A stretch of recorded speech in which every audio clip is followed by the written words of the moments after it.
Did they mention being nice to you at all? Well, that part was relatively apparent. You're not hard to peg. It depends on the night, friend. Not in my experience. No, Roland shoots him a wink.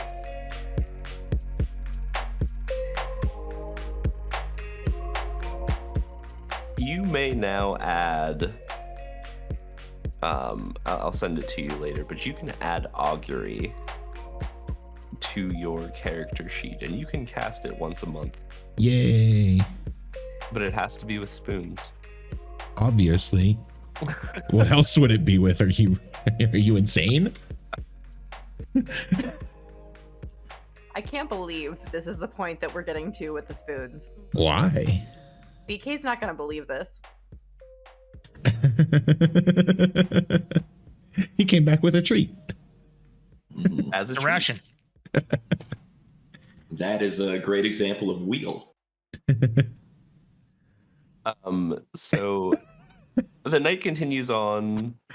You guys eat your soup and relax. You have some more discussions and get to know each other a little bit better. And the night passes with little event other than the spoon incident.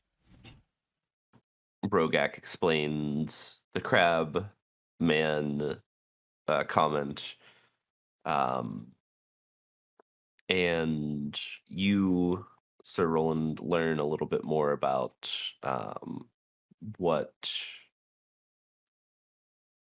has been going on, at least in this area of the world. I don't know how much about their adventures, particularly the crew, would want to share immediately with you, but Rogak is very open to kind of explaining, at least from his perspective, what has been going on.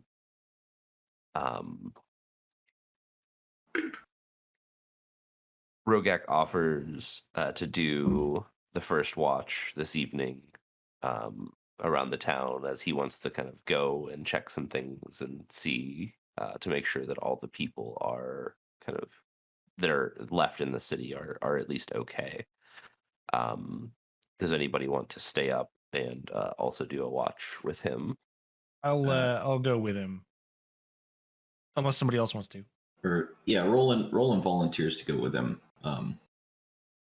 He explains that part of his vows as a knight are to assist the whatever church or holy people are in whatever village he finds himself in.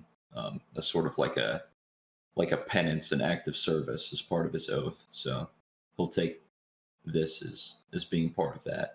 Go with Rogak on his rounds.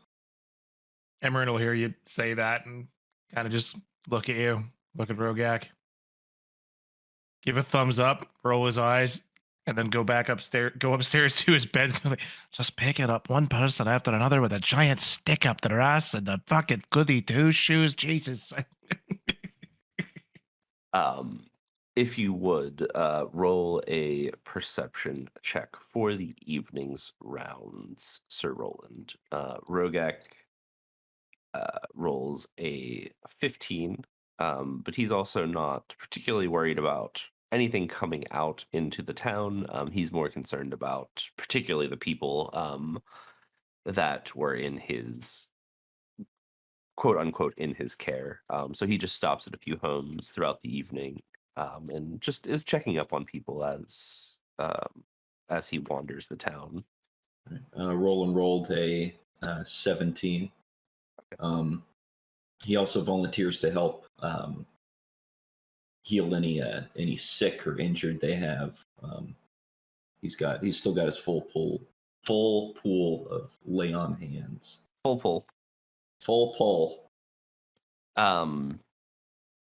Sorry, it's my Western accent.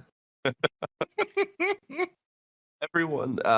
So there are a few places that you stop throughout the evening, and the people that he specifically checks on are a couple of the very elderly and one woman that is extremely pregnant, and he just likes to make sure that everybody's okay, nothing's happened. Everybody is healthy, they have food, they have firewood to burn, and nothing eventful has happened over the course of the few weeks that he's been gone. But as you guys are walking through, he reminisces with you a little bit about your compatriot that traveled through, answers any questions that you may have, at least that he's capable of answering, which is limited for sure. But he does let you know that, like I said, that they traveled south, roughly towards the direction of Padstow or Elmenhof, depending on how far they went. And he has not seen them or anyone else since that, other than you, obviously. Roland's going to ask a little hesitantly. So did they mention the mission to you at all? Did they mention being knights to you at all? Well, that part was relatively apparent. You're not hard to peg. Depends on the night, friend. Not in my experience. No, Roland shoots him a wink.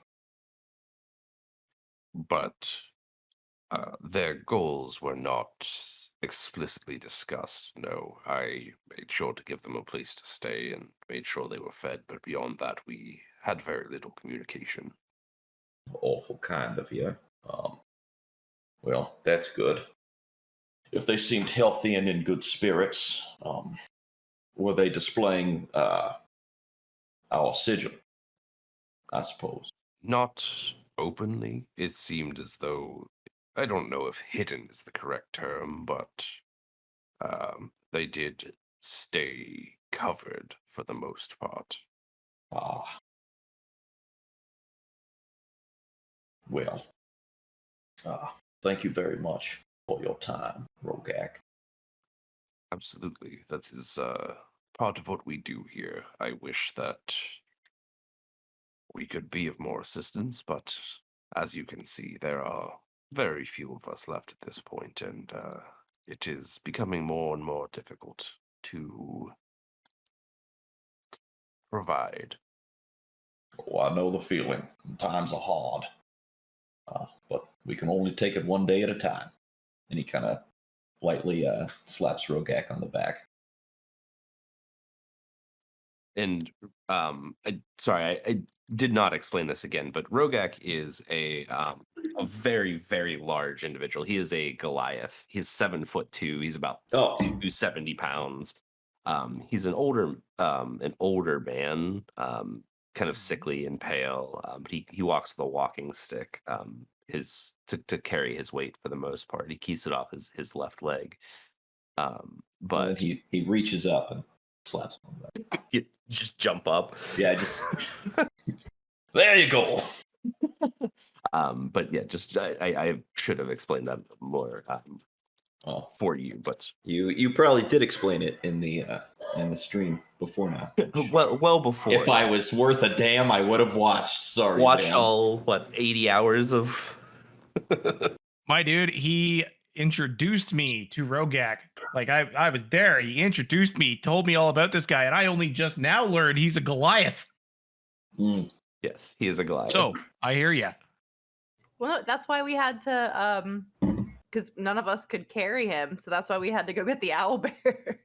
Oh, it all makes so much sense now. Who wants to do the second watch? I can take it. Yeah, I'll go. All right. Would both of you guys give me perception checks, please? And so, Roland, as you guys make your way back, Rogak offers you, if there's anything else you need for you or for Max, to make sure that you're taken care of for the evening, before he kind of turns in for the night. I'll roll in, make sure Max has water and feed, and kind of sets up his bedroll under the overhang in the Parthenon, where he can kind of keep an eye on Max and keep an eye on everybody else. Max is very, very content, especially being that it's kind of started to rain a little bit more now. It's a little bit heavier, and he just does not like to be wet. So Max doesn't like a lot of stuff. Steve is also particularly irritated at the rain, but Steve curls up in a corner near the fire and just passes out for the night, and could give two shits less about Max. So,